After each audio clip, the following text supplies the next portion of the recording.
സമയങ്ങളിൽ 5 അവസരങ്ങളിൽ എന്റെയും നിങ്ങളുടെയും ജീവിതത്തിൽ ഒരു 5 അവസരം വരാനുണ്ട്. ഇതുവരെ വന്നിട്ടില്ല. നമ്മുടെ ജീവിതത്തിൽ ഇന്ന് വരെ വരാത്ത ഇനി വരാനിരിക്കുന്ന ഒരു 5 അവസരം, 5 സമയങ്ങൾ ഞാനും നിങ്ങളും നേരിടേണ്ടവരാണ്. ആ 5 സമയങ്ങളിൽ എന്നിലും നിങ്ങളിലേക്ക് കടന്നു വരുമ്പോൾ ആ 5 സമയങ്ങളിൽ ഒരു മനുഷ്യൻ രക്ഷപ്പെടണമെങ്കിൽ അള്ളാഹുവിന്റെ കരുണയില്ലാതെ രക്ഷപ്പെടാൻ കഴിയില്ല എന്ന് ആദരവായ പ്രവാചകൻ നബി മുഹമ്മദ് മുസ്തഫ സ്വല്ലല്ലാഹു അലൈഹി വസല്ലം. എന്റെയും നിങ്ങളുടെയും ജീവിതത്തിൽ ഒരു 5 അവസരം വരാനുണ്ട്, വന്നിട്ടില്ല. അത് വരാനിരിക്കുന്ന അവസരമാണ്. ഈ 5 അവസരം ഈ ദുനിയാവിലുള്ള സർവ്വ മുസ്ലിമീങ്ങളുടെയും ജീവിതത്തിൽ കടന്നുവരും. എല്ലാവരുടെ ജീവിതത്തിലും കടന്നുവരും, പ്രത്യേകിച്ച് മുസ്ലിമീങ്ങളുടെ ജീവിതത്തിൽ കടന്നുവരും. ആ 5 അവസരങ്ങളിൽ നിനക്ക് തഴമ്പുണ്ടെന്ന് പറഞ്ഞിട്ടോ, നിസ്കാര തഴമ്പുണ്ടെന്ന് പറഞ്ഞിട്ടോ, താടിക്ക് നീളമുണ്ടെന്ന് പറഞ്ഞിട്ടോ, ഹജ്ജ് ചെയ്തെന്ന് പറഞ്ഞിട്ടോ, ഉംറ ചെയ്തെന്ന് പറഞ്ഞിട്ടോ, പള്ളി കെട്ടിക്കൊടുത്തെന്ന് പറഞ്ഞിട്ടോ, പള്ളിയിലെ ഖതീബാണെന്ന് പറഞ്ഞിട്ടോ, പ്രവാചകനാണെന്ന് പറഞ്ഞിട്ടൊന്നും കാര്യമില്ല. ആ 5 സമയങ്ങളിൽ ഒരു മനുഷ്യന് രക്ഷപ്പെടണമെങ്കിൽ അള്ളാഹുവിന്റെ കരുണയില്ലാതെ, പടച്ചവന്റെ കാരുണ്യമില്ലാതെ ഒരു മനുഷ്യനും രക്ഷപ്പെടാൻ കഴിയില്ല എന്ന് നബി മുഹമ്മദ് മുസ്തഫ സ്വല്ലല്ലാഹു അലൈഹി വസല്ലം പ്രവാചകൻ പറഞ്ഞു. എന്റെയും നിങ്ങളുടെയും ജീവിതത്തിൽ വരാനിരിക്കുന്ന 5 അവസരങ്ങൾ, ആ 5 അവസരങ്ങളിൽ ഏതെങ്കിലും ഒരു മനുഷ്യന് രക്ഷപ്പെടണമെങ്കിൽ അള്ളാഹുവിന്റെ കരുണയില്ലാതെ ഒരു മനുഷ്യനും രക്ഷപ്പെടാൻ കഴിയില്ല എന്ന് പ്രവാചകൻ ഇവിടെന്ന് പറയുകയാണ്. അള്ളാഹുവിന്റെ പ്രവാചകൻ ഇവിടെന്ന് പറയുമ്പോൾ സ്വഹാബികളെ മുത്തുനബിയോട് ചോദിക്കുന്നു, യാ റസൂലല്ലാഹ്, അല്ലാഹുവിന്റെ നബിയേ, അള്ളാഹുവിന്റെ കരുണയില്ലാതെ രക്ഷപ്പെടാൻ കഴിയാത്ത ആ 5 സമയങ്ങൾ ഏതാണ് നബിയേ? മുത്തുനബിയോട് അവിടെ തന്റെ അനുചരന്മാര് ചോദിക്കുമ്പോൾ ഈമാനുണ്ടെന്ന് പറഞ്ഞ്, വിശ്വാസമുണ്ടെന്ന് പറഞ്ഞ്, നിസ്കരിക്കുന്നുണ്ടെന്ന് പറഞ്ഞ്, ഖുർആൻ ഓതുന്നുണ്ടെന്ന് പറഞ്ഞ്, സ്വലാത്തുകൾ പറയുന്നുണ്ടെന്ന് പറഞ്ഞ്, കഴിവിന്റെ പരമാവധി സദഖ കൊടുക്കുമെന്നുണ്ടെന്ന് പറഞ്ഞുകൊണ്ട് ഈ വഅലിന്റെ സദസ്സിലിരിക്കുന്ന എന്റെ പ്രിയപ്പെട്ടവരോട് അല്ലാഹുവിന്റെ പ്രവാചകൻ അവിടെ നിന്ന് പറയുകയാണ്, ഈ കാര്യങ്ങൾ നിന്റെ ജീവിതത്തിൽ ചെയ്തു എന്ന് പറഞ്ഞുകൊണ്ട് 5 അവസരങ്ങളിൽ നിനക്ക് രക്ഷപ്പെടാൻ കഴിയില്ല. 5 അവസരങ്ങളിൽ ഏതെങ്കിലും ഒരു മനുഷ്യന് രക്ഷപ്പെടണമെങ്കിൽ ഈ പ്രപഞ്ചം മുഴുവനും അടക്കി ഭരിക്കുന്ന രാജാതിരാജനായ മലിക്കുൽ ജബ്ബാറായ സർവാധിപരനായ അല്ലാഹുവിന്റെ കരുണയില്ലാതെ രക്ഷപ്പെടാൻ കഴിയില്ലെന്ന് നബി മുഹമ്മദ് മുസ്തഫ സ്വല്ലല്ലാഹു അലൈഹി വസല്ലമ തങ്ങൾ അവിടെന്ന് പറയുമ്പോൾ അല്ലാഹുവിന്റെ പ്രവാചകനോട് തന്റെ അനുചരന്മാര് ചോദിക്കുന്നു, യാ റസൂലല്ലാഹ്, ഒന്ന് പറഞ്ഞതാ നബിയേ, 5 സമയങ്ങളൊന്ന് പറഞ്ഞു തരുവോ? അല്ലാഹുവിന്റെ പ്രവാചകൻ അവിടെന്ന് ഒന്നാമതായി പറഞ്ഞു കൊടുക്കുകയാണ്, പടച്ച റബ്ബിന്റെ കരുണയില്ലാതെ രക്ഷപ്പെടാൻ കഴിയാത്ത ഒന്നാമത്തെ സമയം എപ്പോഴെന്നറിയുവോ? മലക്കുൽ മൗത്ത്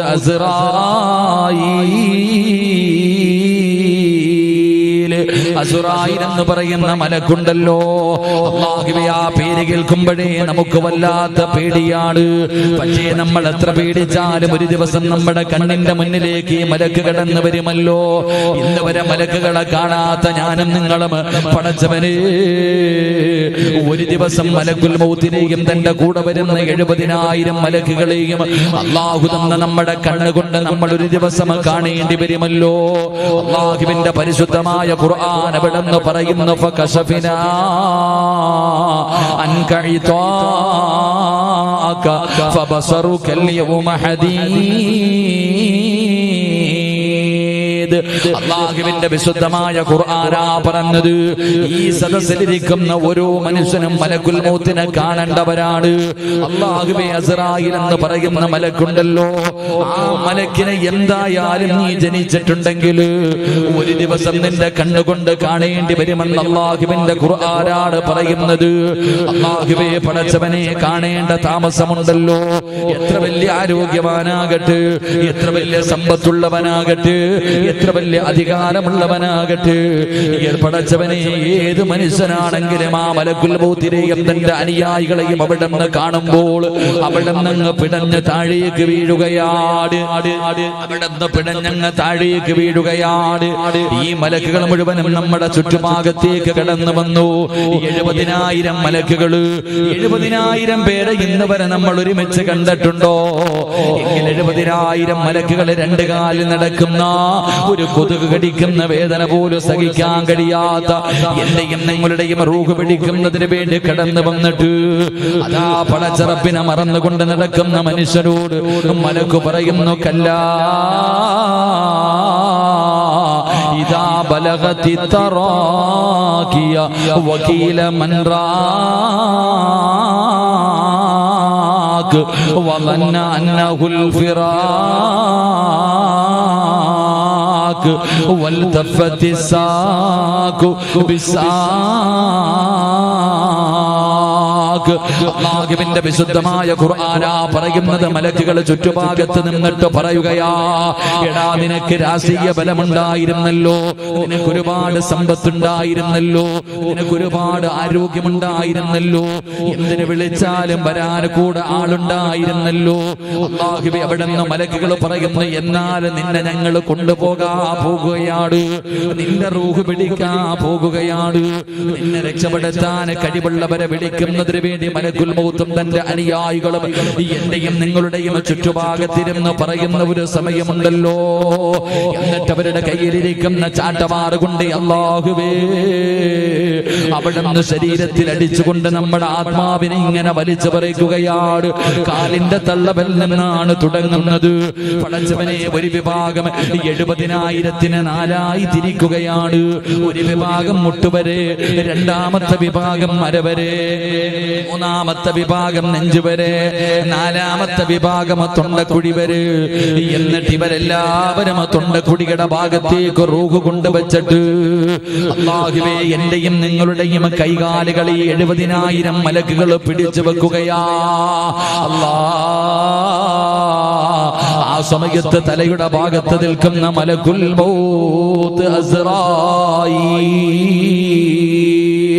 അസുറായിൽ എന്ന് പറയുന്ന മലക്കുണ്ടല്ലോ, നമ്മുടെ തൊണ്ടക്കുടിയിൽ നിന്ന് റൂഹ് അങ്ങോട്ട് പിടിക്കുന്ന സമയമുണ്ടല്ലോ, നമ്മുടെ ആത്മാവിനെ വലിച്ചെടുക്കുന്ന നമ്മുടെ റൂഹുണ്ടല്ലോ, നമ്മുടെ ജീവനുണ്ടല്ലോ, ആ ജീവനെ അങ്ങോട്ട് പിടിച്ചെടുക്കുന്ന സമയത്ത് നിനക്ക് നല്ലതുപോലെ പറയാനറിയുന്ന, നല്ല ഓർമ്മയുള്ള, ഏത് ഉറക്കത്തിൽ ചോദിച്ചാലും പറയാനറിയുന്ന, കള്ളുകുടിയനാണെങ്കിലും വ്യഭിചാരിയാണെങ്കിലും പലിശ തിന്നുന്നവനാണെങ്കിലും നിസ്കരിക്കാത്തവനാണെങ്കിലും എല്ലാ മുസ്ലിമിനും പറയാനറിയുന്ന ഒരു ദിക്റുണ്ട്. ലാ ഇലാഹ ഇല്ലല്ലാഹ്. ഇത് പറയാനറിയാത്ത ഒരു മുസ്ലിമും ഈ ലോകത്തുണ്ടാകില്ല. നിസ്കരിക്കാൻ അറിയാത്തവനും ഇത് പറയാനറിയാ, പള്ളിയിൽ കയറാത്തവനും ഇത് പറയാനറിയാ, ഖുർആനിലെ ഒരായത്ത് പോലും ഓതാൻ അറിയാത്തവനും ഇത് പറയാനറിയാ. എന്റെ പ്രിയമുള്ളവരെ, എല്ലാവർക്കും പറയാനറിയുന്ന ഒരു ദിക്റാണ്. ഓരോ മനുഷ്യനും നിസ്കാരം കഴിഞ്ഞ് 10 പ്രാവശ്യം പറയുന്നുണ്ട്, 50 പ്രാവശ്യം ഒരു ദിവസം നിസ്കാരം കഴിഞ്ഞ് പറയുന്നു. അല്ലാതെ ജീവിതത്തിൽ കോടാനി കോടാനി കോടാനി പ്രാവശ്യം പടച്ചവനെ അല്ലാഹു തന്ന ആയുസ്സിൽ ലാ ഇലാഹ ഇല്ലല്ലാഹ് എന്ന് പറഞ്ഞു പറഞ്ഞു പറഞ്ഞ് ഞാനും നിങ്ങളും നമ്മുടെ നാവിനെ പഠിപ്പിച്ചവരാട്. എങ്കിലും എന്റെ പ്രിയമുള്ളവരെ, ആ തുണ്ടക്കുടിയുടെ ഭാഗത്ത് നിന്ന് മലക്കുൽ മൗത്ത് റൂഹ് അങ്ങോട്ട് പിടിക്കുന്ന സമയം ലാ ഇലാഹ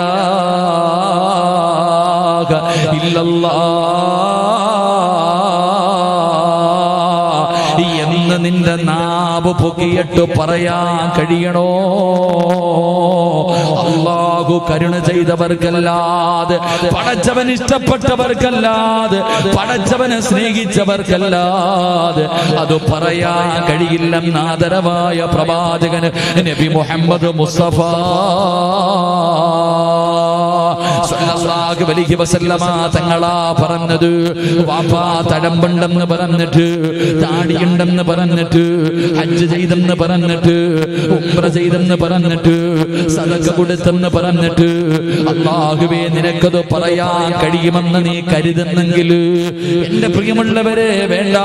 അല്ലാഹുവിന്റെ പ്രവാചകൻ തന്റെ മുന്നിലിരിക്കുന്ന സഹാബത്തിനോട് അവിടെന്ന് പറഞ്ഞു, സഹാബാ ഉറപ്പിക്കല്ലേ സഹാബാ, ചെയ്തു വെച്ചിരിക്കുന്ന അമലുകളുടെ വലിപ്പം കണ്ടിട്ട്, ചെയ്തു വെച്ചിരിക്കുന്ന അമലുകളുടെ വലിപ്പം കണ്ടിട്ട് നിനക്കങ്ങ് പെട്ടെന്ന് സാധിക്കുമെന്ന് നീ ഒരുപാട് സന്തോഷിക്കല്ലേ സഹാബാ. മുത്തുനബി അവിടെ നിന്ന് പറഞ്ഞു കൊടുത്തെങ്കിൽ എന്റെ പ്രിയമുള്ള സഹോദരാ, നിന്നെക്കാളും എത്രയോ വലിയ വലിയ കൊലകൊമ്മന്മാര് തോറ്റുപോയതെവിടെയാ? അല്ലാഹുവേ, നിന്നെക്കാളും എത്രയോ കൊലകൊമ്മന്മാര് നീ എപ്പോഴെങ്കിലും അല്ലാഹുവിന്റെ പള്ളിയിൽ നിന്ന് ബാങ്ക് വിളിക്കുമ്പോ ഇമാമിന്റെ പുറകിൽ പോയി ഏതെങ്കിലും രണ്ട് ചെറിയ സൂറത്ത് ഓതിയിട്ട് തലകുത്തി വീഴുന്നവനെ പോലെയല്ല. അല്ലാഹു തന്ന ആയുഷ്കാലം മുഴുവനും പടച്ച റബ്ബിനെ ഇഷ്ടപ്പെടുന്ന രീതിയിൽ ഇബാദത്ത് ചെയ്ത് ജീവിച്ച എത്രയോ പേര് അല്ലാഹുവേ അവസാനം പട്ടിയെ പോലെ ചത്തുപോയെന്ന് അല്ലാഹുവിന്റെ ഖുർആൻ പറയുന്നുണ്ട്. വാപ്പാ, നിന്നെ പോലെ ജീവിച്ച മനുഷ്യനല്ല അല്ലാഹുവിന്റെ അർശ് നോക്കിയിട്ട് വിദ്യാർത്ഥികൾക്ക് പാഠമെടുത്തു കൊടുത്ത, വൃക്ഷത്തിന്റെ ഇലയുടെ മുകളിൽ സുജൂദ് ചെയ്താ, ദുആ ചെയ്താൽ അല്ലാഹു സ്വീകരിക്കുന്ന എത്രയെത്രയോ കൊലകൊമ്പന്മാരുണ്ടല്ലോ. അവസാനം കാഫിറായിട്ട് പട്ടിയെ പോലെ ചത്തുപോയെന്ന് ഖുർആൻ വിടെന്ന് പറയുമ്പോ എന്തിന് മഹാനായ നബി മുഹമ്മദ് മുസ്തഫ സല്ലല്ലാഹു അലൈഹി വസല്ലമ തങ്ങളുടെ കൈപിടിച്ചിട്ട് ബൈഅത്ത് ചെയ്ത, മുത്തുനബിയുടെ കൈപിടിച്ച് മുസാഫഹത്ത് ചെയ്ത, മുത്തുനബി ദുആ ചെയ്യുമ്പോ ആമീൻ പറഞ്ഞ, മുത്തുനബി നിസ്കരിക്കുമ്പോ പുറകിൽ നിന്ന് നിസ്കരിച്ച, മുത്തുനബിയുടെ പുറകിൽ നടന്ന എത്രയോ സ്വഹാബികളുണ്ടല്ലോ, എത്രയോ സഹാബികളുണ്ടല്ലോ. അവസാന കാഫിറായി മരിച്ചുപോയ ചരിത്രം എന്റെ പ്രിയമുള്ളവരെ ഹദീസ് നമുക്ക് പറഞ്ഞു തരുമ്പോ എന്റെ പ്രിയമുള്ളവരെ അല്ലാഹുവിന്റെ പ്രവാചകൻ അവിടെന്ന് പറയുന്നു, അല്ലാഹുവിന്റെ കരുണയില്ലാതെ, പടച്ചവന്റെ കരുണയില്ലാതെ, പടച്ചവന്റെ കരുണയില്ലാതെ രക്ഷപ്പെടാൻ കഴിയാത്ത 5 സമയങ്ങളിൽ ഒന്നാമത്തെ സമയം അത് മരിക്കുന്ന സമയത്ത് ലാ ഇലാഹ ഇല്ലല്ലാഹ് എന്ന് പറയാ നിന്റെ നാവ് പൊങ്ങലാണ്.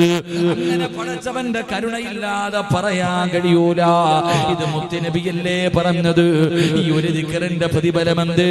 ഈ ഒരു ദിക്റിന്റെ പ്രതിഫലമല്ലേ ഏതെങ്കിലും ഒരു മനുഷ്യന്റെ അവസാന വാക്ക് ലാ ഇലാഹ ഇല്ലല്ലാഹ് ദഖലൽ ജന്ന, അവൻ അല്ലാഹു സ്വർഗ്ഗം കൊടുക്കുമെന്ന് നബി മുഹമ്മദ് മുസ്തഫ സല്ലല്ലാഹു അലൈഹി വസല്ലം. അല്ലാഹുവിന്റെ പ്രവാചകൻ അവിടെന്ന് പറഞ്ഞു, അല്ലാഹുവിന്റെ കരുണയില്ലാതെ രക്ഷപ്പെടാൻ കഴിയാത്ത ഒന്നാമത്തെ സമയം ഏതെങ്കിലും ഒരു മനുഷ്യന് മരിക്കുന്ന സമയത്ത് ലാ ഇലാഹ ഇല്ലല്ലാഹ് പറഞ്ഞു മരിക്കാൻ കഴിയണമെങ്കിൽ അല്ലാഹുവിന്റെ കാരുണ്യമില്ലാതെ ലോകത്ത് ആർക്കും കഴിയില്ല എന്ന് നബിയുനാ റസൂലുള്ളാഹി, നബിയുനാ റസൂലുള്ളാഹി, ഉറക്കെ നബിയുനാ റസൂലുള്ളാഹി. ഒരു മനുഷ്യന്റെ മുന്നിൽ പ്രവാചകന്റെ പേര് പറഞ്ഞിട്ട് അവന് സ്വലാത്ത് പറഞ്ഞില്ലെങ്കിൽ അല്ലാഹുവിന്റെ ശാപം കിട്ടുമെന്ന് നബി മുഹമ്മദ് മുസ്തഫ. അള്ളാന്റെ ശാപം കിട്ടും. അല്ലാഹു നമ്മളെ കാത്തുരക്ഷിക്കുമാറാകട്ടെ. എന്റെ പ്രിയമുള്ളവരെ, ഞാൻ ഇന്ന് വഅദിന് ഇങ്ങോട്ട് വരുമ്പോ കഴിഞ്ഞ മാസമാണെന്ന് തോന്നുന്നു, ഞാൻ കുടകിൽ വഅദിന് പോയപ്പോ അന്നത്തെ വഅദിൽ പങ്കെടുത്ത ഒരു കുടുംബം അവസാനം വഅദ് കഴിഞ്ഞ് തിരിച്ചു പോകുന്ന വഴിയിൽ വണ്ടി ആക്സിഡന്റ് പറ്റി. ആ പ്രിയപ്പെട്ട പിതാവ് മംഗലാപുരം ഹോസ്പിറ്റലിലുണ്ട്. 1 മാസമായിട്ട് ആ ഹോസ്പിറ്റലിന്റെ ഐസിയുവിൽ കിടക്കുന്നു. കഴിഞ്ഞ ആഴ്ച ഞാൻ ആ ഉപ്പാനെ കാണാൻ പോയി. പടച്ചവനെ, 10 ലക്ഷം രൂപയോളം ചെലവായി. അവസാനം എന്റെ പ്രിയപ്പെട്ടവരെ, ഡോക്ടർ ഇന്നലെ പറഞ്ഞു എല്ലാം കഴിഞ്ഞു, അറിയിക്കേണ്ടവരെയൊക്കെ അറിയിക്കുക. ഞാൻ ഇങ്ങോട്ട് വണ്ടിയിൽ വരുമ്പോ ആ പ്രിയപ്പെട്ട സഹോദരൻ, ആ ഉപ്പാന്റെ പൊന്നുമോൻ എന്നെ വിളിച്ചു, ഉസ്താദെ ഞങ്ങളുടെ വാപ്പ പോയി, എന്റെ വാപ്പ മരിച്ചുപോയി ഉസ്താദെ, പക്ഷേ എനിക്ക് വിഷമം തോന്നുന്നില്ല. എന്റെ പ്രിയപ്പെട്ട പിതാവ്, ആ പ്രിയപ്പെട്ട പിതാവ് മരണപ്പെട്ടു പോയി, പക്ഷേ എനിക്ക് വിഷമം തോന്നുന്നില്ല. കാരണം എന്റെ പ്രിയപ്പെട്ട പിതാവ് വഅദിന് പോയിട്ട് തിരിച്ചു വരുന്ന വഴിയിലാണ് ആക്സിഡന്റ് പറ്റിയിട്ട് എന്റെ വാപ്പ ഇങ്ങനെ മരിക്കാൻ ഒരു കാരണമായത്. ഉസ്താദെ, എന്റെ വാപ്പ ഇന്ന് ചിരിച്ചു. ഞങ്ങളെ എല്ലാവരെയും നോക്കി ഞങ്ങളുടെ വാപ്പ ചിരിച്ചു. വാപ്പാടെ വായിലേക്ക് ഞാൻ സംസം വെള്ളം ഒഴിച്ചു കൊടുത്തപ്പോ ചിരിക്കുന്ന മുഖത്തോടെ വാപ്പ കുടിച്ചു. എന്നിട്ട് ഞങ്ങളോട് എല്ലാവരോടും സലാം പറഞ്ഞു. എന്നിട്ട് ഞാൻ പറഞ്ഞു കൊടുത്ത ലാ ഇലാഹ ഇല്ലല്ലാ എന്ന ദിക്ർ ഉറക്കെ പറഞ്ഞിട്ടാ ഞങ്ങളുടെ വാപ്പ മരിച്ചുപോയത്. ഉസ്താദെ, ഇതിനെക്കാളും എന്താ ഞങ്ങൾക്ക് വേണ്ടത്? ഞങ്ങളുടെ വാപ്പയ്ക്ക് അള്ളാഹു കൊടുത്ത ഭാഗ്യം ഇത്രയും ഈ ശഅബാൻ മാസത്തിൽ ഞങ്ങളുടെ വാപ്പയ്ക്ക് അള്ളാഹു ഇത്രയും നല്ല ഒരു മരണം കൊടുത്തല്ലോ. ഇതിനെക്കാളും ഇനി എന്താ വേണ്ടത്? ഉസ്താദെ, ഞങ്ങളുടെ ആഖിബത്ത് നന്നാകാൻ വേണ്ടി ദുആ ചെയ്യണേ എന്ന ഒരു പ്രാർത്ഥന ചെയ്യണേ എന്ന വസിയത്തോടെ കൂടെയാണ് ആ ചെറുപ്പക്കാരൻ തന്റെ ഫോൺ അങ്ങോട്ട് വെച്ചത്. അല്ലാഹു സുബ്ഹാനഹു വ തആല അല്ലാഹുവേ, ആ ഉസ്താദ് പറഞ്ഞു ഞങ്ങളുടെ വാപ്പയുടെ മയ്യത്ത് പോസ്റ്റ്മോർട്ടം ചെയ്യണമെന്ന് ഡോക്ടർമാര് പറയുന്നു. അല്ലാഹുവേ, അതൊന്നുമില്ലാതെ ഞങ്ങളുടെ വാപ്പയ്ക്ക് സ്വർഗത്തിലേക്ക് പോകാൻ വേണ്ടി ദുആ ചെയ്യണേ എന്ന് പറഞ്ഞു. അല്ലാഹു സുബ്ഹാനഹു വ തആല ആ പിതാവിന് അല്ലാഹു മഗ്ഫിറത്തും റഹ്മത്തും കൊടുത്ത് അനുഗ്രഹിക്കുമാറാകട്ടെ. അല്ലാഹുവേ, പോസ്റ്റ്മോർട്ടം ഇല്ലാതെ ആ പിതാവിനെ വെട്ടിക്കീറാതെ അല്ലാഹുവേ നീ സ്വർഗത്തിലേക്ക് യാത്രയാക്കണേ തമ്പുരാനെ. ഞാൻ ഇങ്ങോട്ട് വണ്ടിയിൽ ഭക്ഷണം കഴിച്ചിട്ട് അവിടെ നിന്ന് ഇങ്ങോട്ട് വരുന്നതിന്റെ ഇടയിൽ ഞാൻ കേട്ട വാർത്ത, എന്റെ പ്രിയമുള്ളവരെ, ഈ വെള്ളിയാഴ്ച ദിവസം ചങ്ങനാശ്ശേരി പഴയ പള്ളിയിൽ 11:30 ഒരു മയ്യത്ത് കൊണ്ടുവന്നു. ഒരു സഹോദരിയുടെ ജനാസ കൊണ്ടുവന്നു. ഞാൻ പള്ളിയിൽ നിന്ന് റൂമിൽ നിന്ന് നിസ്കരിക്കുന്നതിന് വേണ്ടി ഇറങ്ങി പോകുമ്പോ എല്ലാ വെള്ളിയാഴ്ചയും കാണുന്ന ഒരു പിതാവ് എന്നെ വിളിക്കുന്നതിന് വേണ്ടി എന്റെ റൂമിലേക്ക് കടന്നു വന്നു. അപ്പോഴാണ് ഒരു സഹോദരൻ പറഞ്ഞു, ഉസ്താദെ, ഇദ്ദേഹത്തിന്റെ ഭാര്യയാണ് മരിച്ചത്. എനിക്ക് വല്ലാത്ത അത്ഭുതം. എന്നോട് പറഞ്ഞു, ഈ വാപ്പയുടെ ഭാര്യയാണ് മരിച്ചത്. പക്ഷെ ആ മനുഷ്യന്റെ മുഖത്ത് എന്റെ പ്രിയപ്പെട്ടവരെ സ്വന്തം ഭാര്യ മരിച്ചു പോയിട്ട് വലിയ വേദനയൊന്നും കാണുന്നില്ല. ഇവിടെ നിന്ന് പറഞ്ഞു, ഉസ്താദെ, ഇന്ന് രാവിലെയും സുബഹി നിസ്കരിക്കാൻ എന്നെ വിളിച്ചവളാ എന്റെ ഭാര്യ. ഇന്ന് രാവിലെയും വെള്ളിയാഴ്ച ദിവസമാണ്, സുഖമില്ലെങ്കിലും എഴുന്നേറ്റ് സുബഹി നിസ്കരിക്കാൻ വിളിച്ചുണർത്തി എന്റെ ഭാര്യ, എനിക്ക് ചായ തന്ന എന്റെ ഭാര്യ. പള്ളിയിലെ ഉസ്താദ് മദ്രസയിലേക്ക് പോകുമ്പോ പള്ളിയിലെ ഉസ്താദിനെ കണ്ടപ്പോ ചായ കുടിക്കാൻ വരണേ എന്ന് പറഞ്ഞ എന്റെ ഭാര്യ 8 മണിയായപ്പോഴാണ് മരണപ്പെട്ടു പോയത്.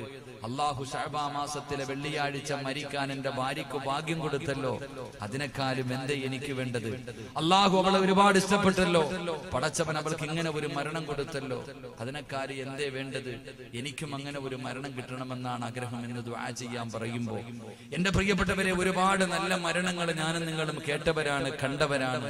അള്ളാഹു നമുക്കും ഒരു നല്ല മരണം നൽകി അനുഗ്രഹിക്കുമാറാകട്ടെ. അള്ളാഹു ഒരു നല്ല മരണം നൽകി അനുഗ്രഹിക്കുമാറാകട്ടെ. അള്ളാഹു നമുക്ക് വെള്ളിയാഴ്ച രാവിൽ ഒരു ഷഹീദിനെ പോലെ മരിക്കാൻ അള്ളാഹു ഭാഗ്യം നൽകി അനുഗ്രഹിക്കുമാറാകട്ടെ. അപ്പൊ എന്റെ പ്രിയമുള്ളവരെ, അള്ളാഹുവിന്റെ കരുണയുണ്ടെങ്കിലേ ഈ നാവ് പൊക്കിയിട്ട് നിനക്ക് ലാ ഇലാഹ ഇല്ലല്ലാഹ് പറയാൻ പറ്റും. അതാര് പറഞ്ഞു തന്നാലും.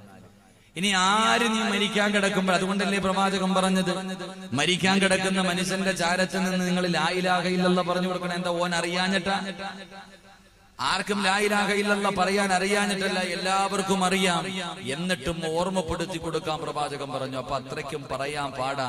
അതുകൊണ്ട് മരിക്കുന്ന സമയത്ത് ലാ ഇലാഹ ഇല്ലല്ലാഹ് പറയാൻ കഴിയണമെങ്കിൽ അള്ളാഹുവിന്റെ കരുണയില്ലാതെ നമുക്ക് കഴിയില്ല. അള്ളാഹുവിന്റെ കരുണ കിട്ടുന്ന വിഭാഗത്തിൽ അള്ളാഹു എന്നെയും നിങ്ങളെയും ഉൾപ്പെടുത്തി അനുഗ്രഹിക്കുമാറാകട്ടെ. അതുകൊണ്ട് എന്റെ പ്രിയപ്പെട്ടവരോട് എനിക്ക് പറയാനുള്ളത്, അള്ളാഹുവിന്റെ കരുണ എങ്ങനെ നമുക്ക് വാങ്ങിച്ചെടുക്കാൻ പറ്റും? അള്ളാഹുവിന്റെ കാരുണ്യം, പടച്ച റബ്ബിന്റെ കാരുണ്യം എങ്ങനെ നമുക്ക് നേടാൻ പറ്റും? എങ്ങനെയാണ് അള്ളാഹുവിന്റെ കരുണ ചോദിച്ചു വാങ്ങാൻ കഴിയുന്നത്? അതിനുള്ള വഴികൾ എന്താണ്? അത് പരിശുദ്ധമായ ഖുർആൻ പറഞ്ഞു തരുന്നുണ്ട്. നിന്റെ ജീവിതത്തിൽ 5 കാര്യങ്ങൾ നീ ചെയ്താൽ അള്ളാഹുവിന്റെ കാരുണ്യം നിനക്ക് കിട്ടുമെന്ന് അള്ളാഹു തന്നെ പറഞ്ഞു തന്നിട്ടുണ്ട്. അതെന്താണെന്ന് ജീവിതത്തിൽ പഠിക്കാൻ, ചെയ്യാൻ അള്ളാഹു എനിക്കും നിങ്ങൾക്കും ഭാഗ്യം നൽകി അനുഗ്രഹിക്കുമാറാകട്ടെ. അള്ളാഹു പറയുന്ന കാര്യങ്ങൾ, അള്ളാഹു പറഞ്ഞു തരിക്കുന്ന കാര്യങ്ങൾ, ഈ കാര്യങ്ങൾ ഞാനും നിങ്ങളും ജീവിതത്തിൽ ചെയ്താൽ അല്ലാഹുവിന്റെ പരിശുദ്ധമായ ഖുർആൻ പറയുകയാ, അല്ലാഹുവിന്റെ കാരുണ്യം നേടിയെടുക്കാനുള്ള 5 വഴികളാണ് പരിശുദ്ധമായ ഖുർആൻ പറയുന്നത്. ആ 5 വഴികളിൽ ഒന്നാമത്തെ വഴി എന്തെന്നറിയുമോ? ഒരു ഒരുപാട് പേരുടെ മയ്യത്തുകൾ കണ്ട, ഒരുപാട് ജനാസകൾ കണ്ട, വെള്ളിയാഴ്ച രാവിലെ പള്ളിയിൽ കൊണ്ടുപോയി കബറടക്കിയിട്ടുള്ള ചിരിക്കുന്ന മുഖത്തോടെ അല്ലാഹുവേ ചിലരുടെ മയ്യത്ത് കാണുമ്പോൾ നിനക്ക് തന്നെ കൊതി തോന്നുമല്ലോ. നീ തന്നെ പറയുമല്ലോ, എന്തൊരു പുഞ്ചിരിയാണ്, എന്തൊരു പ്രകാശമാണ്, മരിച്ചെന്ന് പറയില്ലല്ലോ, അവൻ ഉറങ്ങുകയാണെന്ന് പറഞ്ഞുകൊണ്ട് ഇറങ്ങി വന്ന എത്രയോ മയ്യത്തുകൾ കണ്ടവരാ. എങ്കിലും കാണാ പേടിച്ചു പോയ പല മയ്യത്തുകളും നീ കണ്ടിട്ടുണ്ട്. അതുകൊണ്ട് എന്റെ പ്രിയപ്പെട്ടവരോട് അല്ലാഹുവിന്റെ ഖുർആൻ പറയുകയാ, ഏതെങ്കിലും ഒരു മനുഷ്യൻ അല്ലാഹുവിന്റെ കരുണ വേണോ, അല്ലാഹുവിന്റെ കാരുണ്യം നിനക്ക് വേണോ? അല്ലാഹുവിന്റെ പരിശുദ്ധമായ ഖുർആൻ പറയുകയാണ്, വഅഖീമുസ്സലാത വആതുസ് സകാത വഅതീഉർ റസൂല ലഅല്ലകും തുർഹമൂൻ. അല്ലാഹുവിന്റെ കാരുണ്യം ലഭിക്കുന്ന ഒരു കാര്യം അല്ലാഹുവിന്റെ ഖുർആൻ അവിടെ പറഞ്ഞു തരികയാ. 5 കാര്യങ്ങളിൽ ഒരു കാര്യം എന്തെന്നറിയുമോ? അല്ലാഹുവിനെ എഴുതിയ കിതാബ് വാങ്ങണമെങ്കിൽ അല്ലാഹുവിന്റെ കരുണ വേണമല്ലോ. നരകത്തിന്റെ തീയുണ്ടല്ലോ, പടച്ചറപ്പിന്റെ അദാബുകൾ കൊണ്ട് നിറച്ച 3000 കൊല്ലം കത്തിച്ച മനുഷ്യരെയും കല്ലുകളെയും ഇട്ട് കത്തിക്കുന്ന പടച്ചറപ്പിന്റെ അദാബ് കൊണ്ട് സല്ലല്ലാഹു അലൈഹി വസല്ലമ തങ്ങൾ നിറച്ച ആ ഭയാനകമായ നരകമുണ്ടല്ലോ. ലൂനൽ ജന്ന ഇല്ലാ ബിറഹ്മത്തില്ലാഹ്. അല്ലാഹുവിന്റെ കാരുണ്യമില്ലാതെ സ്വർഗത്തിൽ കിടക്കാൻ കഴിയില്ലെന്ന് പ്രവാചകൻ പറഞ്ഞ ആ സ്വർഗത്തിൽ പോകണമെങ്കിലും അല്ലാഹുവിന്റെ കാരുണ്യം വേണമല്ലോ. അതിന് തെളിവായിട്ട് പ്രവാചകൻ 500 വർഷം ഇബാദത്ത് ചെയ്ത ഒരു മനുഷ്യന്റെ ചരിത്രം പറയുന്നുണ്ട്. അതുകൊണ്ട് എന്റെ പ്രിയപ്പെട്ടവരോട് പറയുകയാ, ഈ പറഞ്ഞ 5 സമയങ്ങളിൽ നിനക്ക് രക്ഷപ്പെടണമെങ്കിൽ അല്ലാഹുവിന്റെ കരുണ വേണം. അല്ലാഹുവിന്റെ കരുണ ലഭിക്കണമെങ്കിൽ 5 കാര്യം ചെയ്യണം. ആ 5 കാര്യത്തിൽ ഒന്നാമത്തെ കാര്യം എന്താ? അല്ലാഹുവിന്റെ പള്ളിയുടെ മിനാരത്തിൽ നിന്ന് ഓരോ ദിവസം 5 നേരം ഹയ്യ അലസ് സ്വലാഹ് ഹയ്യ അലൽ ഫലാഹ്, പള്ളിയുടെ മിനാരത്തിൽ നിന്ന് ഓരോ ദിവസം 5 നേരം അല്ലാഹു വിളിക്കുന്നു, വാ മനുഷ്യ, നിന്നെ ഞാൻ സൃഷ്ടിച്ചിരിക്കുന്നത് എനിക്ക് നന്ദി കാണിക്കുന്നതിന് വേണ്ടിയാ. അതുകൊണ്ട് നിസ്കരിക്കാ പള്ളിയിലേക്ക് വിളിക്കുമ്പോ ഈ പള്ളിയിലേക്ക് കടന്നു പോയിട്ട് 5 നേരം ജമാഅത്തായി നിസ്കരിക്കുന്ന മനുഷ്യ, നിനക്ക് അല്ലാഹു കരുണ ചെയ്യുമെന്ന് ആദരവായ പ്രവാചകൻ നബി മുഹമ്മദ് മുസ്തഫ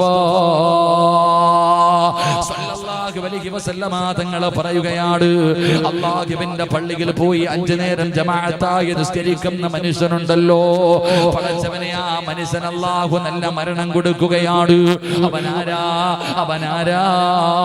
അവന് ലാ ഇലാഹ ഇല്ലല്ലാഹ് പറഞ്ഞു കൊടുക്കുന്നതാരാ? മരിക്കുന്ന സമയത്ത് എന്റെ പ്രിയമുള്ളവരെ നിസ്കരിക്കുന്ന മനുഷ്യനുണ്ടല്ലോ, ആ മനുഷ്യൻ അല്ലാഹുവേ ഇന്ന് പള്ളിയിൽ കയറാ പലർക്കും മടിയാണ്.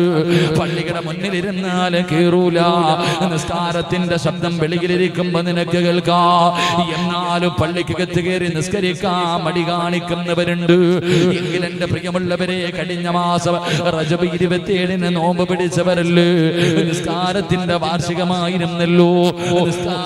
വാർഷികമായിരുന്നല്ലോ.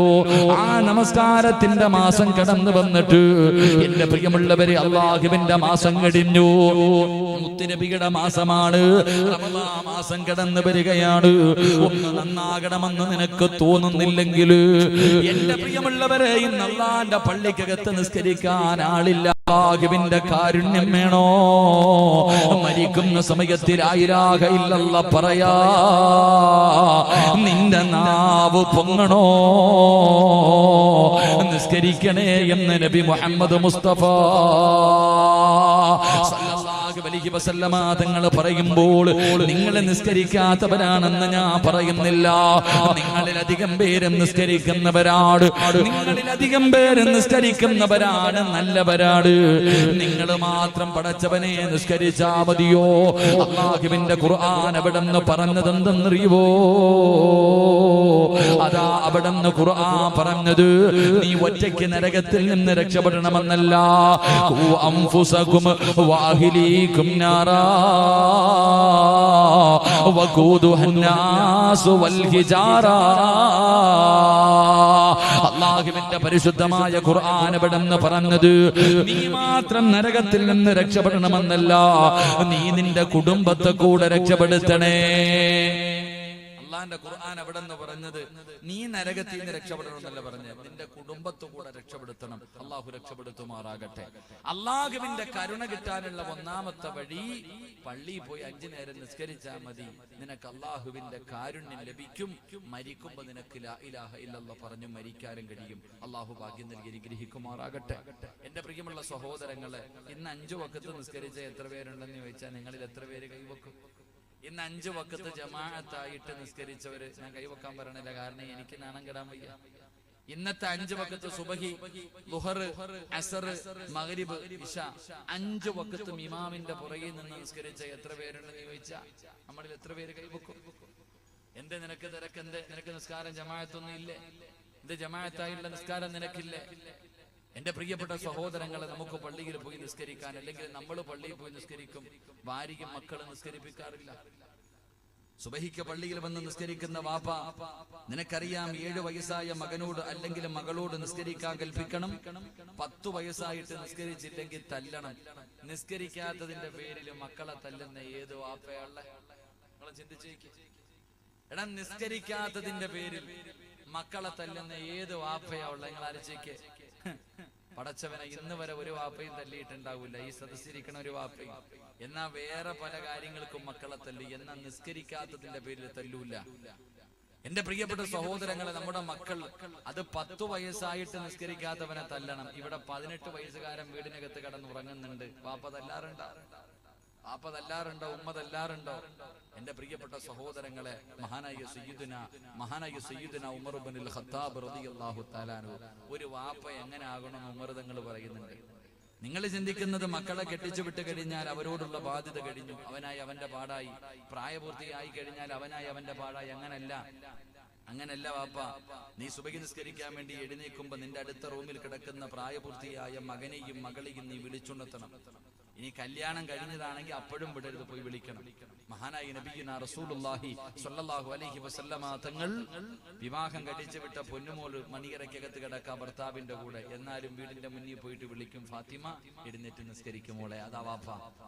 കെട്ടിച്ചു വിട്ട മകളുടെ വീടിന്റെ മുന്നിൽ പോയിട്ട് മുത്തുനബി വിളിക്കുമായിരുന്നു നിസ്കരിക്കാൻ. അതുകൊണ്ട് എന്റെ പ്രിയപ്പെട്ടവരോട് പറയുകയാ, നിങ്ങൾ മാത്രം രക്ഷപ്പെട്ടാ പോരാ, നിങ്ങൾ മാത്രം രക്ഷപ്പെട്ടാ പോരാ. എന്റെ പ്രിയപ്പെട്ടവരോട് പറയുന്ന, വീടിന്റെ അകത്ത് കിടന്നുറങ്ങുന്ന സുബഹിക്ക് പടച്ചവനെ പള്ളിയിലേക്ക് നിസ്കരിക്കാൻ വരുന്ന വാപ്പയോട് എനിക്ക് പറയാനുള്ളത്, വീടിന്റെ അകത്ത് കിടന്നുറങ്ങുന്ന ഭാര്യയെയും വിളിച്ചുണർത്തണം, മക്കളെയും വിളിച്ചുണർത്തണം. വിളിച്ചുണർത്തിയാൽ അല്ലാഹു തരുന്ന പ്രതിഫലമെന്താ? അല്ലാഹു തരുന്ന പ്രതിഫലമെന്താ? പടച്ചവരെ, ഭാര്യയെയും മക്കളെയും നിസ്കരിക്കുന്നതിന് വേണ്ടി വിളിച്ചുണർത്തുന്ന ഒരു കുടുംബത്തിന് അല്ലാഹു തരുന്ന പ്രതിഫലം എന്തെന്നറിയുമോ? മഹാനായ സയ്യിദുനാ ഉമർ ഇബ്നുൽ ഖത്താബ് റളിയല്ലാഹു തആല അൻഹു അതാ തന്റെ മക്കളുടെ റൂമിന്റെ മുന്നിലേക്ക് കടന്നു ചെന്നു. തന്റെ ചാരത്ത് കിടക്കുന്ന ഭാര്യയെ വിളിച്ചുണർത്തി. എന്നിട്ട് തന്റെ മക്കളുടെ റൂമിലേക്ക് കടന്നു ചെന്നിട്ട് അവിടുന്ന് പറയുന്ന, മക്കളെ എഴുന്നേറ്റ് നിസ്കരിക്കടാ. തന്റെ മക്കള് ഉറങ്ങുകയാണ്, നിസ്കരിക്കാൻ എഴുന്നേക്കുന്നില്ല. ആ സമയത്ത് വാപ്പ തന്റെ മക്കളുടെ ചാരത്ത് പോയിരിക്കും. എന്നിട്ട് ഖുർആനിലെ ഒരായത്ത് ഓതുകയാണ്.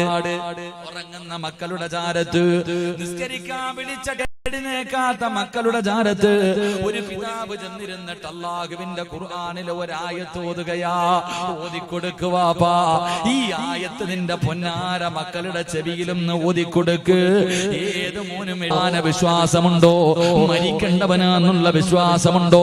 ഖബറിന്റെ അകത്ത് കിടക്കേണ്ടവനാണെന്നുള്ള വിശ്വാസമുണ്ടോ? എങ്കിൽ കിടന്നുറങ്ങുന്ന മക്കളുടെ ചാരത്ത് നാളെ മുതൽ സുബഹിക്ക് എഴുന്നേറ്റ് ചെന്നിട്ട് മക്കളോട് പറയണം, എഴുന്നേറ്റ് നിസ്കരിക്കടാ. ഇല്ല വാപ്പാ, ഇല്ല വാപ്പാ എന്ന് പറഞ്ഞുകൊണ്ട് തിരിഞ്ഞു കിടക്കുന്ന മക്കളുടെ ചെവിയില് അവിടുന്ന് ഖുർആനിലെ ഒരായത്ത് ഓതി കൊടുക്കണം. വഅമുർ അഹ്ലക ബിസ്സലാത്തി വസ്തബിർ അലൈഹാ. അല്ലാഹുവിന്റെ ഖുർആനാ പറയുന്നത്. ഓതിക്കൊടുക്കേണ്ട ആയത്തേതെന്നറിയുമോ? ഓതിക്കൊടുക്കേണ്ട ആയത്തേതെന്നറിയുമോ? ഈ ആയത്ത് ഓതിയാൽ അല്ലാഹു തരുന്ന പ്രതിഫലം എന്താ? ഈ ആയത്തിന്റെ അകത്തല്ല പറയുന്നത് എന്തെന്നറിയുമോ? വാപ്പാ നേരെ ഇരുന്ന് കേൾക്കു വാപ്പാ. ഈ സദസ്സിലിരിക്കുന്ന പല വാപ്പമാരും പല ചെറുപ്പക്കാരും ഉസ്താദേ കച്ചവടമൊക്കെ വല്ലാതെ തകർന്നിരിക്കുകയാണ്. ഗൾഫ് മുഴുവനും തകർന്നു. പടച്ചവനെ കടയിൽ ജോലി ചെയ്യുന്ന സ്റ്റാഫിന് പോലും പൈസ കൊടുക്കാറില്ല. വല്ലാത്ത പ്രതിസന്ധിയിലോ. എങ്ങനെയാണ് മക്കളെ പോറ്റി വളർത്തുന്നത്? എങ്ങനെയാണ് മക്കളുടെ വിവാഹം നടത്തുന്നത്? അല്ലാഹുവേ വല്ലാത്ത പ്രയാസം പറയുന്നവര് എന്റെ പ്രിയപ്പെട്ടവരോട് പറയുന്നു, അല്ലാഹുവിന്റെ ഖുർആനാ പറഞ്ഞത്. അതാ നിസ്കരിക്കാതെ കിടന്നുറങ്ങുന്ന മക്കളുടെ ചാരത്ത് ഏതെങ്കിലും ഒരു വാപ്പ, അല്ലെങ്കിൽ ശബ്ദം കേൾക്കുന്ന ഏതെങ്കിലും ഒരു പെണ്ണ്, അല്ലാഹുവേ രാവിലെ കിടന്നുറങ്ങുന്ന മക്കളുടെ ചാരത്ത് ചെന്നിട്ട് 18 വയസ്സ് തികഞ്ഞ പൊന്നുമോളെ, മോളെ നിസ്കാരം നിർബന്ധമാ, മോളെ നിസ്കാരം നിർബന്ധമാ, എഴുന്നേക്കടി പൊന്നുമോള്. കല്യാണം കഴിഞ്ഞ ഭർത്താവിന്റെ കൂടെ കിടപ്പറക്കകത്ത് കിടന്നുറങ്ങുന്ന മക്കളുടെ വീടിന്റെ കവാടത്തിൽ ചെന്നിട്ട് അതാ അവിടെന്ന് തട്ടികെട്ട് വിളിക്കുന്ന മോളെ, എഴുന്നേക്ക് മോളെ, നിസ്കരിക്കാതെ ഈ വീടിന്റെ അകത്ത് കിടന്നുറങ്ങല് എന്ന് പറഞ്ഞുകൊണ്ട് മകളെയും മരുമകനെയും നിസ്കരിക്കാറ് വിളിച്ചുണർത്തുന്ന ഉമ്മ, അല്ലാഹു നിങ്ങൾക്ക് തരുന്ന പ്രതിഫലം എന്തെന്നറിയുമോ? ഈ ആയത്ത് പഠിച്ചോ. ഈമാൻ ഉണ്ടെങ്കിൽ ഈ ശഅബാനിന്റെ രാത്രി ഇവിടെ ഇരുന്നിട്ട് നാളെ മുതൽ ഓതാൻ ഈ ആയത്ത് പഠിച്ചോ. സൂറത്തു ത്വാഹയാണ് പറയുന്നത്. അല്ലാഹുവിന്റെ പരിശുദ്ധമായ ഖുർആൻ സൂറത്തു ത്വാഹ. ആ സൂറത്തു ത്വാഹയുടെ 136ാമത്തെ ആയത്തെടുത്ത് പഠിച്ചു വെച്ചോ. വഅ്മുർ അഹ്ലക ബിസ്സലാത്തി വസ്തബിർ അലൈഹാ ലാ നസ്അലുക റിസ്കാ നഹ്നു നർസുഖുഹു. അല്ലാഹുവേ, ഉമർ തങ്ങൾ കിടന്നുറങ്ങുന്ന മക്കളുടെ ചാരത്ത് ചെന്നിട്ട് അവിടെ നിന്ന് പറയുന്നു, മോനെ എഴുന്നേറ്റ് നിസ്കരിക്കടാ. നിസ്കരിച്ചാൽ അല്ലാഹു തരുന്ന ഒന്നാമത്തെ പ്രതിഫലം എന്തെന്നറിയുവോ? അല്ലാഹു മക്കൾക്ക് പറഞ്ഞു കൊടുക്കാ. നമുക്ക് അല്ലാഹു ഭാഗ്യം നൽകി അനുഗ്രഹിക്കുമാറാകട്ടെ. അല്ലാഹുവിന്റെ പരിശുദ്ധമായ ഖുർആൻ പറയുന്ന ഈ ആയത്ത് പഠിച്ചു വെച്ചോ. ഏത് നിസ്കരിക്കാതെ കിടങ്ങുന്ന ഭർത്താവാണെങ്കിലും ഭാര്യയാണെങ്കിലും മക്കളാണെങ്കിലും ആരാണെങ്കിലും അവരുടെ ചാരത്ത് ചെന്നിട്ട് നാളെ മുതൽ ഈ ആയത്ത് പറഞ്ഞു കൊടുക്കണം. അല്ലാഹു ഭാഗ്യം തരുമാറാകട്ടെ. ഇൻഷാ അല്ലാഹ് പറഞ്ഞു കൊടുക്കോ? മടിവല്ലോണ്ടോ നിങ്ങൾക്ക്? പറഞ്ഞു കൊടുക്കോ? ഈ ആയത്ത് നീ ഓതിക്കൊടുത്താൽ നിനക്കും അല്ലാഹു തരും. നീ പേടിക്കണ്ട. ഓതുന്ന നിനക്കും നിന്റെ പെണ്ണും പിള്ളയ്ക്കും നിന്റെ മക്കൾക്കും അല്ലാഹു തരുന്ന പ്രതിഫലം, നിന്റെ കുടുംബത്തിന് അല്ലാഹു തരുന്ന പ്രതിഫലം. ഖുർആനാ പറഞ്ഞ, ഹദീസല്ല. അല്ലാഹുവിന്റെ ഖുർആനാ പറഞ്ഞത്. വിശ്വാസമുണ്ടെങ്കിൽ ചെയ്യും. അല്ലാഹു നമുക്ക് ഈമാൻ നൽകി അനുഗ്രഹിക്കുമാറാകട്ടെ. അല്ലാഹു ഈമാൻ നൽകി അനുഗ്രഹിക്കുമാറാകട്ടെ. ആമീൻ പറ, ആമീൻ പറ. അല്ലാഹു ഈമാൻ നൽകി അനുഗ്രഹിക്കുമാറാകട്ടെ. എന്തേ പറഞ്ഞു കൊടുക്കേണ്ടത്? എന്തേ പറഞ്ഞു കൊടുക്കേണ്ടത്? നീ 10 വയസ്സുകാരനോട് പറഞ്ഞു കൊടുക്കും, ഡാ മോനേടാ പഠിക്കടാ, പരീക്ഷ 10ാം ക്ലാസ് തുറക്കുന്നതിന് മുമ്പേ. 10ാം ക്ലാസ് ഇപ്പൊ പരീക്ഷ കഴിഞ്ഞേ ഉള്ളൂ. കഴിഞ്ഞില്ലേ? ഇപ്പൊ 10ാം ക്ലാസിന്റെ പരീക്ഷ, 10ാം ക്ലാസിന്റെ പരീക്ഷ കഴിഞ്ഞു. ഇപ്പൊ വെക്കേഷൻ. ഇപ്പൊ എന്താ പരിപാടി? വെക്കേഷൻ. ഇപ്പൊ വാപ്പായും ഉമ്മായും ചെയ്യുന്ന എന്തിനാ? റോഡിന്റെ സൈഡിൽ 2 ബെഞ്ചും ഡെസ്കും പിടിച്ചിട്ട് അല്ലാഹുവേ പടച്ചവനെ കുറച്ച് ഉപ്പിലിട്ട നെല്ലിക്ക, കുറച്ച് ഉപ്പിലിട്ട മാങ്ങ കൊണ്ടുവച്ചിട്ട് ബിസിനസ് പണക്കാരനാക്കാൻ നോക്കാൻ നീ. ഇന്ന് വാപ്പയിന്ന് എന്താ? ചെറിയ മക്കള് 10 12 വയസ്സേ ഉള്ളൂ, അവനെ കൊണ്ടുപോയി റോഡിന്റെ ചാരത്തിരുന്നിട്ട് അംബാനിയാക്കാൻ പഠിപ്പിക്കുന്നു നിങ്ങൾ അല്ലേ? അല്ലാഹു ഹിദായത്ത് നൽകി അനുഗ്രഹിക്കുമാറാകട്ടെ. അല്ലേ? ഇന്ന് മക്കൾക്ക് പറഞ്ഞു കൊടുക്കാം. ഇപ്പൊ 10ാം ക്ലാസ് ഒക്കെ വരുന്നു. ഇപ്പൊ പരീക്ഷ അങ്ങോട്ട് കഴിഞ്ഞതേ ഉള്ളൂ, സ്കൂള് തുറന്നില്ല. നമ്മളൊരു പഴഞ്ചൊല്ലുണ്ട്, തോക്കിനകത്ത് കയറി വെടി വെക്കുക. 10ാം ക്ലാസ്സില് ഇനി സ്കൂള് തുറന്ന് പഠിപ്പിക്കണ്ട, സാറന്മാര് പഠിപ്പിക്കുന്നതിന് മുമ്പ് ട്യൂഷന് വിട്ടു തുടങ്ങും. ഇപ്പൊ അങ്ങോട്ട് എന്താ ഈ വെക്കേഷന്റെ സമയം സ്കൂൾ തുറക്കുന്നതിന് മുമ്പ് എന്തിനാ മക്കളോട് പറഞ്ഞു കൊടുക്കും, നല്ലപോലെ പഠിക്കണം, മൊത്തം A+ വാങ്ങണം, A+ വാങ്ങിച്ച് ജയിച്ചാലേ നല്ല ഭാവി ഉണ്ടാകത്തുള്ളൂ, നല്ല ജോലി കിട്ടത്തുള്ളൂ, നല്ല പൈസ കിട്ടത്തുള്ളൂ, നല്ല കുടുംബത്തിൽ നിന്ന് പെണ്ണ് കിട്ടത്തുള്ളൂ. എല്ലാം എങ്ങനെ പറഞ്ഞു കൊടുക്കുന്നത്? എങ്കിലും വാപ്പ നിനക്ക് പറഞ്ഞു കൊടുക്കേണ്ട ഒന്നുമല്ല, വാപ്പ പറഞ്ഞു കൊടുക്കേണ്ട അതൊന്നുമല്ല. അല്ലാഹുവിന്റെ പരിശുദ്ധമായ ഖുർആൻ പറയുകയാ, മഹാനായ സയ്യിദനാ ഉമർ ഇബ്നുൽ ഖത്താബ് റളിയല്ലാഹു റളിയല്ലാഹു തആല അൻഹു തന്റെ മക്കളുടെ ചാരത്ത് ചെന്നിട്ട് പറയുന്നു, മക്കളെ എഴുന്നേറ്റ് നിസ്കരിക്കടാ. നിസ്കരിച്ചാൽ അല്ലാഹു തരുന്ന ഒന്നാമത്തെ പ്രതിഫലം എന്തെന്നറിയുവോ? ലാ നസ്അലുക റിസ്കാ. മോനെ, നിനക്ക് നീ ഭക്ഷണം തേടിയിട്ട് നടക്കണ്ട. അല്ലാഹു പറയുന്നു, നിന്റെ ഭക്ഷണം തേടിയിട്ട് നീ നടക്കണ്ട, നിന്റെ റിസ്ക് തേടിയിട്ട് നീ നടക്കണ്ട. റിസ്ക് തരുന്നവൻ ഞാനാ, ഭക്ഷണം തരുന്നവൻ ഞാനാ. മരിക്കുന്ന കാലം വരെ നിനക്കും നിന്റെ കുടുംബത്തിനും കഴിക്കാം ഭക്ഷണം തരാമെന്ന് അല്ലാഹുവിന്റെ വിശുദ്ധ ഖുർആൻ. അല്ലാഹു പറഞ്ഞത്, അല്ലാഹുവാണ് പറയുന്നത്. അല്ലാഹുവേ, നിസ്കരിക്കുന്നതിന് വേണ്ടി മാതാപിതാക്കളെ മക്കളെ വിളിച്ചുണർത്തിയ അല്ലാഹു പറയുന്നു, വാപ്പാ പൊന്നുമകന്റെ അടുക്ക പറഞ്ഞു കൊടുക്കണം, എടാ ടെൻഷൻ അടിക്കണ്ട, നീ കിടന്നു പരക്കം പായണ്ടോ, നീ കിടന്നു നെട്ടോട്ടമോടണ്ടോ, നീ തലകുത്തി നിന്ന് പഠിക്കണ്ട. എന്റെ പ്രിയമുള്ളവനെ, 5 നേരം അല്ലാഹുവിന്റെ പള്ളിയിൽ പോയി നിസ്കരിച്ചാൽ മോനെ, മരിക്കുന്ന കാലം വരെ നിനക്ക് കഴിക്കാനുള്ള ഭക്ഷണം തരാമെന്ന് നിന്നെ പടച്ച അല്ലാഹു പറഞ്ഞത്. അല്ലാഹുവാണ് പറയുന്നത്, എനിക്കെന്റെ ഭാര്യയെയും മക്കളെയും കുറിച്ച് യാതൊരു പേടിയുമില്ല. എനിക്കെന്റെ ഭാര്യയെയും മക്കളെയും കുറിച്ച് യാതൊരു പേടിയുമില്ല. അല്ലാഹു പറഞ്ഞു, സിറാജേ വഅ്മുർ അഹ്ലക ബിസ്സലാത്തി വസ്തബിർ അലൈഹാ. 5 നേരം നീ നിസ്കരിക്കണ്, നിന്റെ ഭാര്യയെയും മക്കളെയും നിസ്കരിപ്പിക്കട്. അങ്ങനെ നീ ചെയ്താൽ മരിക്കുന്ന കാലം വരെ ഞാൻ തരാളാ. എടാ സിറാജേ, മരിക്കുന്ന കാലം വരെ നിനക്കും നിന്റെ ഭാര്യക്കും മക്കൾക്കും തിന്നാനുള്ള ഭക്ഷണം ഞാൻ തരാ. കാരണം നീയല്ല ഭക്ഷണം ഉണ്ടാക്കുന്നത്, ഞാനാണ് റിസ്ക് തരുന്നത്. പറഞ്ഞു കൊടുക്കണം ബാപ്പാ, പറഞ്ഞു കൊടുക്കണം ബാപ്പാ. മരിക്കുന്ന കാലം വരെ നിനക്കും നിന്റെ മക്കൾക്കും അല്ലാഹു ഭക്ഷണം തരും. പറഞ്ഞത് അല്ലാഹുവാണ്. അല്ലാഹു പറഞ്ഞ വാക്കു പാലിക്കുന്നവരാ. അല്ലാഹുവേ, നീ ഞങ്ങൾക്ക് ഈമാൻ നൽകണേ അല്ലാ. അല്ലാഹുവിന്റെ വിശുദ്ധമായ ഖുർആൻ പറഞ്ഞു, നീ ഒന്നും പേടിക്കണ്ട, നീ 5 നേരം നിസ്കരിക്കണം. നിന്റെ കുടുംബത്തെ നിസ്കരിപ്പിച്ചാൽ മരിക്കുന്ന കാലം വരെ നിനക്കും മക്കൾക്കും ഉള്ളത് അല്ലാഹു തരും. അല്ലാഹു ഈമാൻ തരുമാറാകട്ടെ. അല്ലാഹു ഈമാൻ തരുമാറാകട്ടെ. എന്ത് വിശ്വസിക്കാൻ വയ്യേ? എന്ത് വിശ്വസിക്കാൻ ഒരു മടി? അല്ലാഹു പറയുന്നു, നീ 5 നേരം നിസ്കരിക്കണം, നിന്റെ കുടുംബത്തെ വിളിച്ചുണർത്തി നിസ്കരിപ്പിക്കണം. ഇങ്ങനെ ചെയ്താ ഞാനാ റിസ്ക് തരുന്നേ, നീയല്ല. നീ വിചാരിക്കും നീ ജോലിക്ക് പോയാലേ നിന്റെ കുടുംബത്തെ പോറ്റാൻ പറ്റൂ. നീ വിചാരിക്കുന്നത് സിറാജ് വാദിന് പോയാലേ, അല്ലെങ്കിൽ പള്ളി ജോലിക്ക് പോയാലേ, അല്ലെങ്കിൽ നീ കടയിൽ പോയി ശരീവക്ക യൂസഫക്ക കടയിൽ പോയി ഇരുന്നാലേ എന്റെ കുടുംബത്തെ പോറ്റാൻ പറ്റൂ എന്ന് വിചാരിച്ചിട്ട് രോഗം പിടിച്ചടക്കുമ്പോൾ എഴുന്നേറ്റ് പോകുന്നും വേണ്ട. നമുക്ക് അങ്ങനെ വിശ്വാസം വേണ്ട, അത് തെറ്റിദ്ധാരണയാണ്. കാരണം ഞാൻ എന്റെ ഉമ്മാടെ വയറ്റിൽ കിടന്നപ്പോ തന്നെ അല്ലാഹു എനിക്കുള്ളത് മൊത്തം എഴുതി വെച്ചിരിക്കുക. ഇനിയിപ്പോ മാറ്റാൻ പറ്റുമോ? എന്റെ പ്രിയമുള്ള സഹോദരങ്ങളെ, നമ്മുടെ വിശ്വാസമാണ് മാറ്റേണ്ടത്.